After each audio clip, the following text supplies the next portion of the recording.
You know, as somebody who's aspiring content creation as a career, the social media content creation job is one of the strangest there is. Because making a life-ruining decision can either be the best or the worst moment of your life. I mean, you could throw away and lose generational wealth, or you could have a horrible investment, or you could have one of the most embarrassing moments a person could possibly experience. But if you have enough business sense, and more importantly, if you're lucky, you can monetize it. I mean, people are having careers overnight from the social media content space.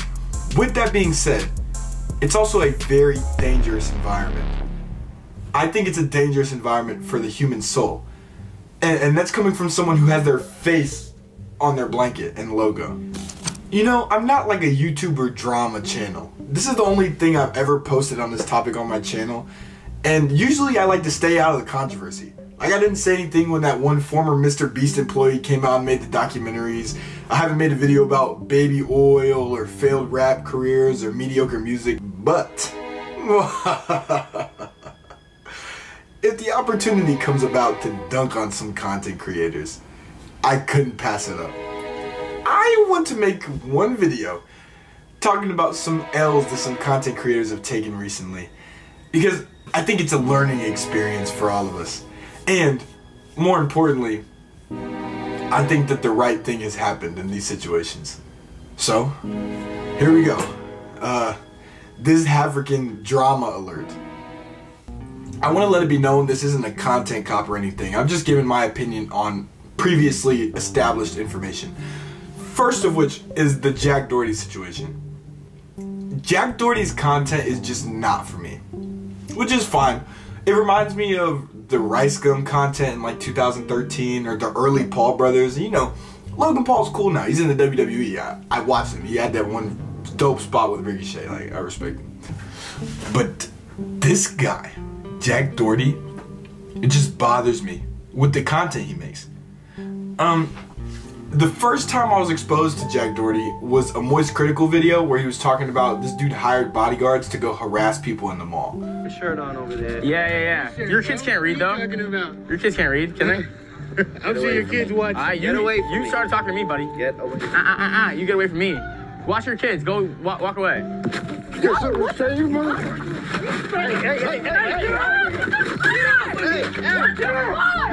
So already it's like, okay, this dude is so consumed with making content that he doesn't care about the people around him. They're just like props in the videos he's making.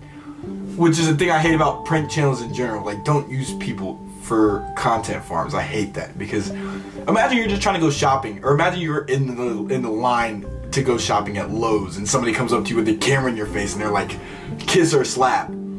Or they push you and they got these 6'5" dreadheads and they're just waiting for you to answer or to do something back. No, I see, I probably wouldn't go shopping there again. So that's the first content I see from him. And everything kind of follows the same pattern. He's flexing his house, he's flexing his car.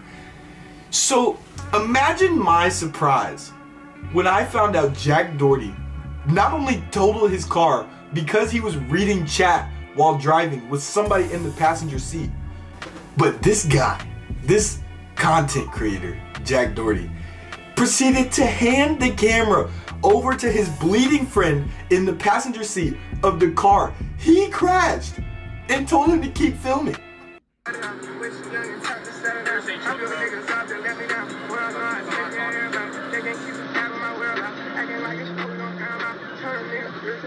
No!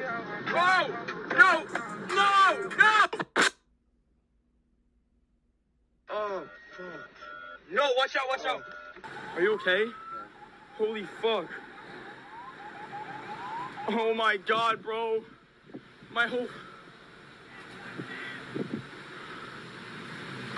fucking car, bro. No fucking way. Oh my gosh. There's no fucking... Michael, here.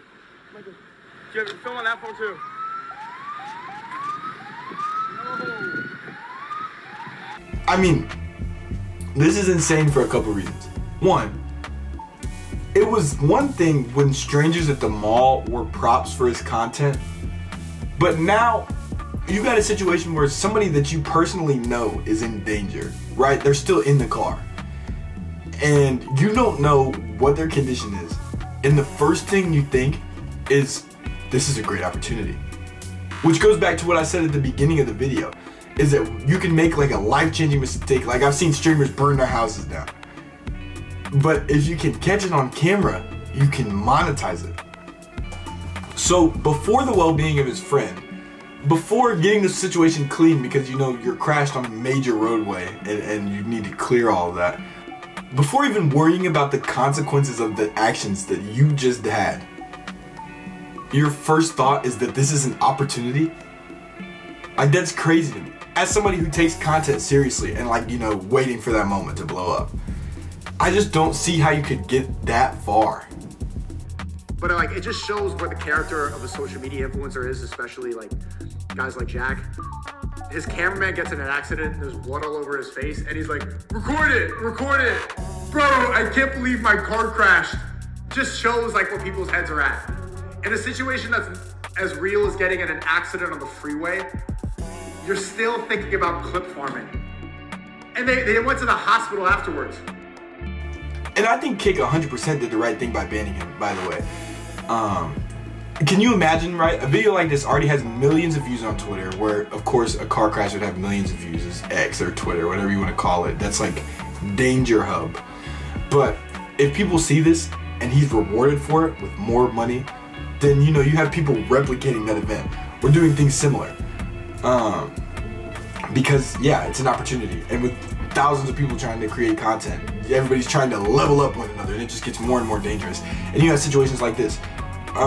And he incriminated himself. He's on live stream texting and driving now. I'm sure people watching this video text and drive, but I hope you wouldn't record yourself doing that, because now when you crash and they're asking for what happened.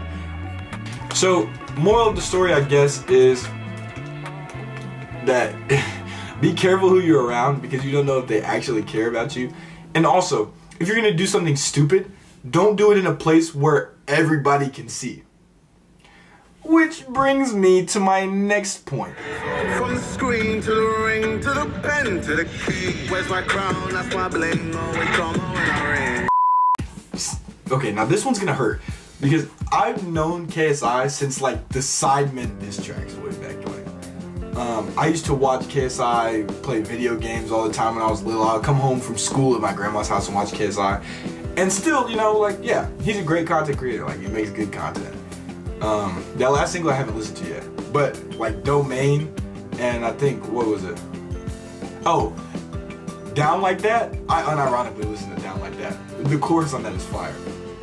But this situation with DanTDM is crazy. And he was talking about the Lunch League product and how people are selling out for marketing towards kids, which, you know, is already a conversation in itself. But then marketing products that aren't necessarily the highest quality. Not to say that they're bad. I mean, I've seen reviews that they seem okay. But, you know, marketing towards kids, whatever. He made one tweet. And there's a thread on Twitter of every time KSI has responded, and it's like 6 times now, to one tweet. He's invited him on a podcast to talk it out. He's attacked DanTDM's character and been proven by community notes to be a hypocrite. Like, at some point, you gotta put the gloves down. Like, think about it like football, man. No, bad example. You're in the high school hallway, right? You're on the ground, arms up like this, and they're just pounding you and pounding you and pounding you and pounding you and pounding you over and over, right? And you keep trying to fight back, guess what's gonna happen? You're gonna get pounded again. So there's a point where you gotta just walk away. And I think we've already gotten to that point. Not only is DanTDM's silence speaking volumes, it doesn't matter, because all of this is a marketing ploy for the new single that he just put out. It's rage bait, and really it's genius. If you're gonna rage bait anywhere, rage bait on Twitter, because people can't wait to tell you you're wrong about something. So if you get enough comments, then you're set, and you got clicks on your profile, you got people listening to the song, you're getting paid to lose an argument. And I don't know about you, But if I had to do it, yes, I'm right, no, you're wrong, yes, I'm right, no, you're wrong, yes, I'm right, no, you're wrong, come on my podcast and I'll tell you that I'm right and you're wrong and we can settle it like men. That's a bag, man. I mean, as a college student, that's especially enticing. Like, I would consider it. But it just looks bad.